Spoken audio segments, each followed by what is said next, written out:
Hello YouTube viewers, this is 81 Sedger, and as promised I'm going to do another review on a classic Hammer horror.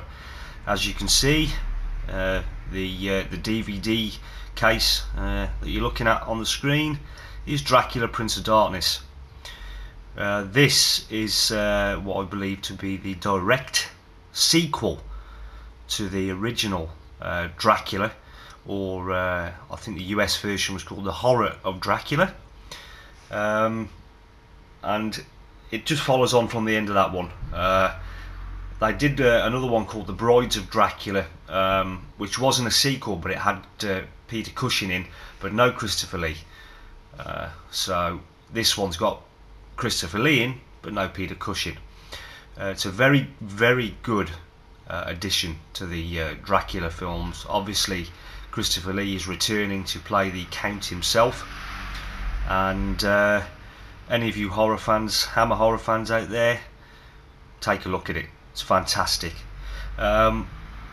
This one was filmed between the 26th of April and the 4th of June 1965, and I believe it was released on the 9th of January 1966. Quite old, but good for its time. Very good. About 90 minutes long, and it was directed by Terence Fisher. So if I tell you a little bit about the film itself, yeah, slight insight to what it's all about.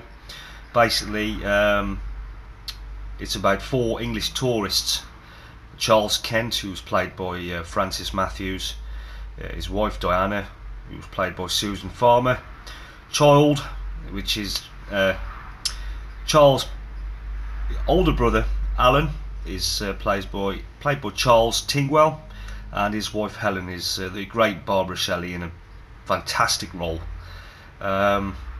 Basically, they're in the Carpathian Mountains as tourists, and they come across Father Sandor, who's played by Andrew Keir, and he's the abbot of Kleinburg, and he wages a campaign against those locals who still believe that Count Dracula is stalking the region. But obviously, if you've seen the horror of Dracula, or Dracula as I said before, we know that he was killed off by Peter Cushing's Van Helsing character in that film. Whilst they're travelling round the Carpathian Mountains, they're warned about an old castle in the vicinity, not to stay there or go anywhere near it, but they do anyway. Typical, you know, horror story. They don't listen. So yeah, they go and they meet one of Dracula's disciples, who is his name's Clove, played by Philip Latham, and whilst in the castle itself, the one traveller, Alan, he goes off and he discovers a vault containing Dracula's stone, but then is viciously murdered by Clove, who strings him up and cuts his throat. Well, as you can tell, he then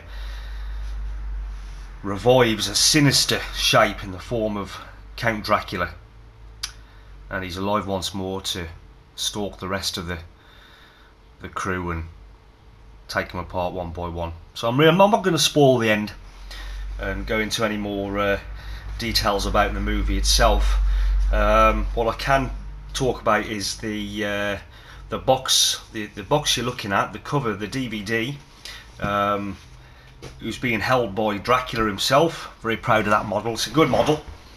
Christopher Lee model, official Hammer horror model. That one costs a lot of money, and as you can see, he's holding the box to Dracula Prince of Darkness. Now, I've only just received this. I got this from eBay, and it is an import, which is why some of you are thinking that's a different box art to what you may have seen before. Yeah, but is it import? It's a Dutch import. I like to get the Dutch import Hammer horror films because I think they look slightly better. I think the box looks better, even though it's all in Dutch. It doesn't make no difference when you turn on the film itself. I'll show you now. You get a lovely menu pop up on the screen, which is right there. As you can see, if you can't, I do apologise. It's got all the it's got Dutch subtitles. You can turn them on or off, so the film does play in English. It's all English voice acting, and you turn them on or you can have them off if you like. There's a chapters, an extra menu, and the quality is very good. If I can just hold my camera still and flip to a chapter, as you can see, the chapters are nice. Yeah, play from the beginning for you. I'm sorry about the glare off the door. There you go, works fine. Some nice extras on this disc as well. The beginning of the film, classic. Just showing the Dracula that came before this. It's Peter Cushing chasing him. So it's a very good film, and it's one that any of you Hammer horror fans will enjoy. You've probably seen it already, but if you're like me and like collecting all different versions of the film, there's no difference in this one. I do think I've spoken to this on the last review I did, that they are doing Blu-ray copies of this. It has been released. I think if you look on Amazon or Play.com, they've got it released for the end of April, but I know it has come out already. But I think they had some trouble with the dialogue, and they've put it back a little bit so they can do it properly. So by all means, get yourself a Blu-ray, but if you're like me, I prefer to look at them and the way they used to be, with the grain, the old style. That's what I like. So yeah, anyway, this is Cedra 81, or I'll say 81 Cedra, for my review of Dracula Prince of Darkness. Hope you enjoyed the review, and I'll try and do another one very soon. Possibly go back to another Frankenstein one, which are my favourites. Thank you very much.